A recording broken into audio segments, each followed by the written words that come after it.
अस्सलाम वालेकुम जी, very good evening. आप देख रहे हैं द मजेदार शो। मजे मजे मजेदार। कब सोचा आपने कि जी मैंने एक्टिंग करनी है? फिल्म मेकिंग की, थिएटर किया, एक्टिंग की, and then I jumped in the industry, mainstream industry in 2016. Fahad Mustafa या मुस्तफा कमाल? फहद मुस्तफा। मुस्तफा कमाल ने इतना काम के शहर के पूरा लिए जौहर उसने चमाचम कर दिया, किराया बढ़ गया वहाँ अपार्टमेंट का। आप उसका नाम नहीं ले रहे हो यार। हद हो गई। जब एक स्क्रिप्ट आती है तो उसकी क्या प्रेफरेंस होती है? मैं जब एक प्रोजेक्ट फाइनल कर लेता हूँ ना, मैं करता हूँ होमवर्क। ननियाल या ददियाल? ददयाल नहीं, ददियाल वाले ने भी यूं किया था। नहीं भंड हो गया। 3 ऐसी चीजें जो आपकी नाक से निकलती हैं। नोजी, बाल और सांस। Nosy is the liquid form which comes out.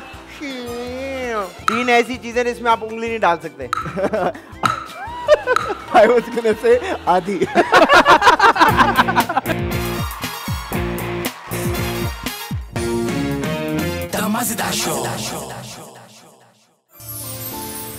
देखिए दिन मजेदार शो जुमा और हफ्ते की रात 9 बजे सिर्फ टीवी 1 पर।